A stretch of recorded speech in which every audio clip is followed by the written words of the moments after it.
پاکستان اس وقت تک اسرائیل کو تسلیم نہیں کرے گا. لیکن اس کے ساتھ عمران خان صاحب کا یہ بھی کہنا تھا کہ ان پر دباؤ ہے امریکہ کی طرف سے, مختلف حلقوں کی طرف سے ان پر خاصا دباؤ بھی ہے. صورتحال ہے کیا جس طرح سوڈان جو سب سے زیادہ مخالف ہوا کرتا تھا آج وہ اس کو تسلیم کرنے کے لیے جا رہا ہے, اس پر پابندیاں ہٹائی جا رہی ہیں. کیا پاکستان کو بھی اسی طریقے سے کوئی ریلیف دے کر اسرائیل کو تسلیم کروانے کی کوشش ہو سکتی ہے؟ یہ ہم جاننے کی کوشش کریں گے. میرے ساتھ معروف دفاعی تجزیہ نگار کمانڈر ریٹائر صہیب فاروق صاحب میرے ساتھ لائن پر موجود ہیں. صہیب فاروق صاحب السلام علیکم.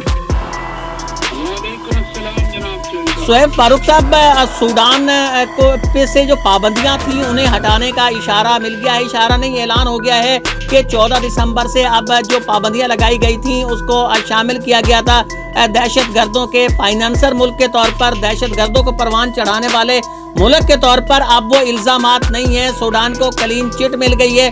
یہ بھی کہا جا رہا ہے کہ چونکہ سوڈان نے اشارہ دیا تھا کہ وہ اب اسرائیل کو تسلیم کرے گا, اس وجہ سے یہ پابندیاں ہٹی ہیں. تو کہیں کوئی ایسا بھی ہوگا کہ پاکستان کو بھی اسی طریقے سے کچھ ریلیف دے کر اسرائیل کو تسلیم کروانے کی کوشش ہو؟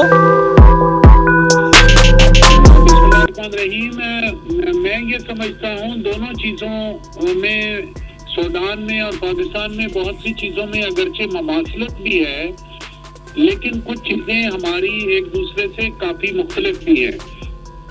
یہاں پر اگر آپ غور فرمائیں تو سوڈان بھی پاکستان کی طرح یو کے کے زیر نگی ایک سلطنت تھی, لیکن یہ انگلینڈ کے علاوہ ایجپٹ اور انگلینڈ مشترکہ طور پر اس کو کنٹرول کرتے تھے. 56 سے جب سے آزاد ہوا تو شروع میں امریکہ کے ساتھ ان کے اچھے تعلق رہے, بعد میں جعفر نمیری کے وقت میں تھوڑے سے خراب ہوئے, پھر بہتر ہو گئے, اپس اینڈ ڈاؤنز آتے رہے. درمیان میں 23 سال عمر البشیر والے جو گزرے وہ آپ کو معلوم ہے کہ بہت خراب رہے. اسی دوران اوباما والا اور یہ تمام واقعات ہوئے ہیں جب اس کو ہم نے کیا, اگرچہ کہ یہ ان کے ساتھ خراب. دراصل میں آپ کو اوباما سے بھی پہلے کی بات بتانا چاہتا ہوں کہ تعلقات اس وقت سے 89 سے ٹوٹنا شروع ہو گئے. آپ کو معلوم ہو کہ 76 میں یہاں پر جو امریکن سفیر ہے اس کو مرڈر کر دیا گیا تھا اور ڈپٹی سفیر کو بھی مرڈر کیا گیا تھا. اور بعد میں جس وقت یہ عمر البشیر کے بعد یہ خراب سے خراب ہوتے چلے گئے. اب بدقسمتی کی بات یہ دیکھیں کہ ابھی ریسنٹلی جب جو پومپیو صاحب اگست میں آ کر یہ ابھی پریزیڈنٹ جنرل صاحب کو مل کر گئے تو اس وقت باتیں تو اس وقت طے ہو گئی, لیکن آپ شرائط دیکھیں امریکہ کی اور سوڈان کے لیے بھی میرے نزدیک ایک ڈگنیٹی سے گرا ہوا معاہدہ لگتا ہے کہ ایک طرف انہوں نے کہا کہ $33 کروڑ بھی آپ ادا کریں ان امریکنز کا جو مختلف حملوں میں اور مختلف دھماکوں میں سوڈان میں امریکنز جن کی ڈیتھ ہوئی ان کی فیملیز کے لیے, یعنی $335 ملین بھی انہوں نے کہا کہ ہمیں ادا کریں. دوسری طرف سوڈان کے ساتھ سوڈان کو یہ بھی کہا گیا کہ اسرائیل کو بھی آپ مانیں تو تب ہم آپ کو اس لسٹ میں سے نکالیں گے, اور سم ہاؤ وہ جو کہتے ہیں 100 پیاز بھی کھائے اور 100 جوتے بھی. لیکن اس وقت وہ آگے بڑھنے کے لیے وے فارورڈ ہر ملک کی لیڈرشپ اپنے لیے سوچتی ہے.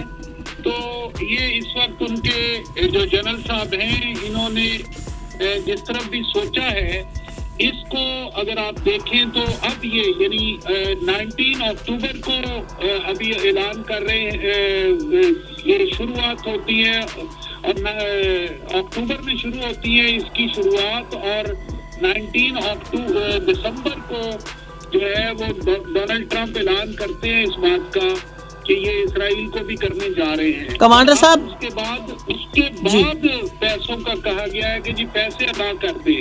اب پیسوں کی سیٹلمنٹ بھی ہونے کے بعد اب یہ اعلان ہوا ہے.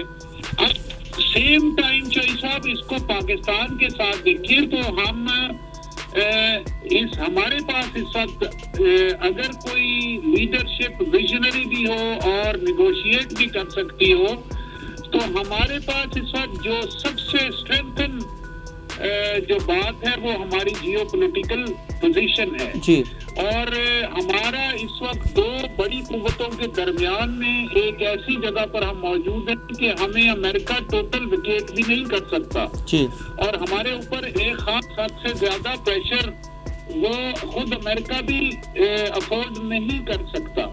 تو اس وقت میں اس کو لیٹ سی کہ عمران خان اور ان کی گورنمنٹ کیسے نیگوشیٹ کرتی ہے.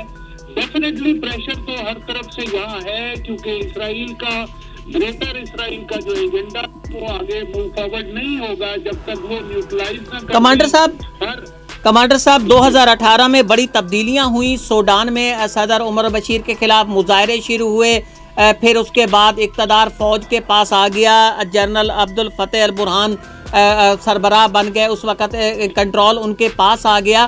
تو یہ سمجھتے ہیں کہ جس طرح اب اسرائیل کو وہاں تسلیم کیا جا رہا ہے کہیں یہ بھی ایک کسی سازش کا حصہ تھا, کیونکہ عمر البشیر صاحب سے یہ توقع کی جا رہی تھی کہ وہ اسرائیل کو تسلیم نہیں کریں گے, وہ امریکہ کے سامنے بھی سرنڈر نہیں کریں گے. لیکن کہیں آپ کو لگتا ہے کہ 2018 میں جو واقعات ہوئے تھے ان کی کڑیاں اسی سے ملتی ہیں؟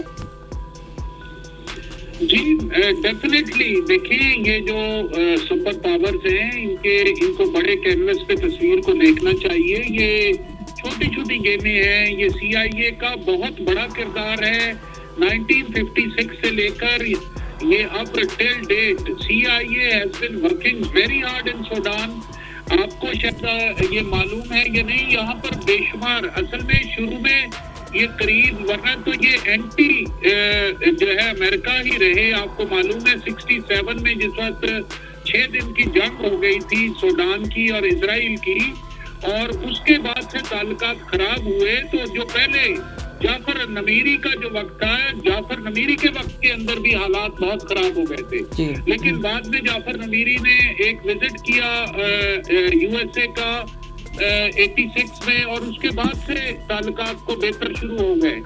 لیکن انہی دنوں ہی آپ کو معلوم ہے کہ پھر یہ دھماکے ہو گئے, پھر وہ مختلف ایونٹس چلتے رہے ہیں. اس کے اندر اصل میں سوڈان کو طاقتور نہ بننے دیا جائے, اس کے لیے راستے میں رہے. سوڈان میں پھر آپ کو معلوم ہے کہ جس وقت عمر البشیر صاحب آ گئے 89 وغیرہ میں, تو اس وقت جو یہ بھی کو ہوا تھا آپ کو معلوم ہوگا کہ یہ بھی ایک کو کے نتیجے میں آئے تھے. لیکن یہ ایک پرو اسلامسٹ تھے اور ان کو ایکسٹریمسٹ کہا جاتا تھا, اور بہت شدید جو ہے وہ ایک شدت کے ساتھ اپنا انہوں نے کچھ نظریات کا پرچار بھی کیا, اور اپنی حالانکہ وہ اپنے پوائنٹ آف ویو میں درست ہوں گے, لیکن دوسری طرف وہ ایک ڈکٹیٹر بھی تھے, اور انہوں نے اکنامکلی بہت ملک کو آگے لے جانے میں کوئی خاص کردار ادا نہیں کر پائے, اور اندر ہی اندر بہت سی سازشیں اس وقت بھی چلتی رہی. ان کو گرانے کی کوشش امریکہ کی پہلے دن تھی. یہ 18 کے واقعے کو اتنا نارمل میں اس لیے لیتا ہوں کہ اگر کوئی امریکہ میں طاقت اگر کچھ ہوتی تو وہ 23 سال اپنے ایک مخالف کو اتنی شدت سے مخالفت میں نہ چلنے دیتا کہ وہ بن لادن کو بھی رکھا ہوا ہے, باقی چیزیں بھی کر رہے ہیں. لیکن یہ خود ان کی گرفت کمزور ہو گئی تھی جس میں یہ جنرل فتح برہان آ گئے. سہیل فاروق صاحب, آپ کو کیا لگتا ہے یہ پابندیاں اب ختم ہو گئی ہیں, اس کے بعد ریلیف ملنا شروع ہو سکتا ہے, بیرونی امداد کیا آپ کو لگتا ہے آ سکتی ہے, سوڈان کی حالت بدل سکتی ہے؟ سوڈان کے اندر جو کہا جا رہا ہے کہ اس وقت اس کی معاشی حالت انتہائی کمزور ہے, اس سے کوئی بہتری ہوگی اب اس سے؟ جی بہتری تو اب ڈپینڈ کرتا ہے یہ جو جنرل فتح برہان ہیں وہ اس آنے والی امداد کو کیسے استعمال کرتے ہیں. جیسے ہمارے اگر کرپٹ لیڈروں کی طرح انہوں نے بھی اپنے جا کر اساس لندن میں بنانی ہو تو وہ ایک علیحدہ بات ہوگی, ورنہ سوڈان میں مینلی اگر ایگریکلچر کو ڈیولپ کر لیں تو بہت بڑی جو ہے وہاں پر جگہ موجود ہے. اس کے علاوہ بھی ان کے پاس منرلز کے حوالے سے بھی ڈیولپ کر سکتے ہیں. سیلف سسٹینیبل اکانومی جو ہے اس کی طرف اگر جنرل فتح نے اس ساری آنے والی امداد کو ڈائیورٹ کر لیا تو وہ جو ہے وہ اس کو کر پائیں گے. اور اگر اس کے بدلے میں کچھ پلازا کچھ جو ہے روڈز اور کچھ چیزیں ڈال دی لیکن ٹینجیبل اکانومی اسٹرینتھ نہ کر پائے تو یہ ساری یہ قربانیاں اور یہ 100 جوتے اور 100 پیار سب برابر ضائع ہو جائے. کمانڈر صاحب آخری سوال آپ سے کہ یہی حربہ پاکستان کے لیے بھی استعمال کیا جا سکتا ہے؟ کہیں سے کوئی ریلیف، کہیں سے کوئی لالچ، یہ ساری چیزیں ملا جلا کے پاکستان کو بھی مجبور کرنے کی اب مزید کوشش ہو سکتی ہے کہ پاکستان بھی اسرائیل کو اب تسلیم کر لے، اس کے ساتھ سفارتی تعلقات قائم کر لے؟ بات یہ ہے جو صاحب کہ ہزاروں سال سے جو طاقتور ہے اس کے پاس دو ہی طریقہ کار ہیں. ہم اس کا ہر دفعہ ایک نئی اسٹریٹجی، نئے انالیسس، نئی وہ بات کرتے ہیں، لیکن دو ہی باتیں ہیں، کیرٹ اینڈ اسٹک. گاجر دکھائیں، کچھ لالچ دکھائیں یا ڈنڈا دکھائیں.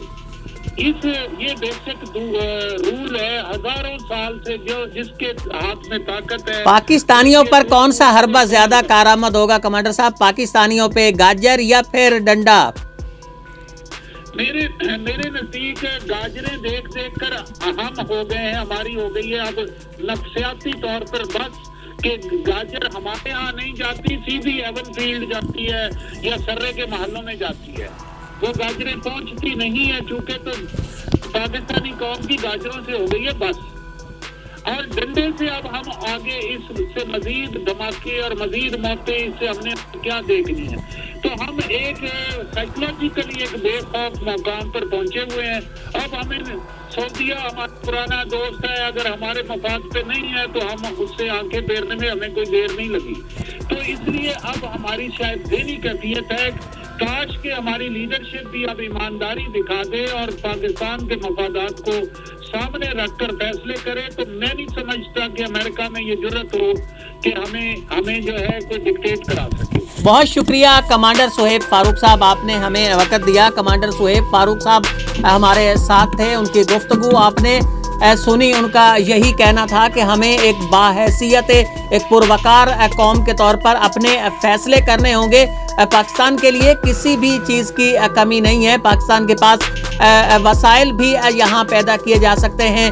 پاکستانی ایک غیرت مند قوم ہے اور ہمیں ایک غیرت مند قوم کے طور پر اپنے فیصلے کرنے ہوں گے. ان کا یہ کہنا تھا کہ سوڈانی حکومت کا یہ فیصلہ اگرچہ کر لیا گیا ہے سوڈانی حکومت کی طرف سے، لیکن یہ ایک تذلیل کے طور پر یہ فیصلہ کیا گیا ہے، جہاں سوڈانی حکومت کو بہت ہی نیچا کر کے دکھایا گیا ہے. جو بھی معاہدے کیے گئے ہیں امریکہ میں سوڈانی حکومت کے درمیان، لیکن پاکستان پر اس قسم کی قسمت آ سکتی ہے، یہ نہیں آ سکتی کہ پاکستان کو بھی اسی طریقے کے ریلیف پیکیجز کے ذریعے اسرائیل کو تسلیم کرنے پر مجبور کیا جا سکتا ہے یا نہیں کیا جا سکتا. اس کا فیصلہ تو آنے والا وقت کرے گا. فی الحال ہم اپنے پروگرام سے اجازت دیجیے. اللہ نگہبان.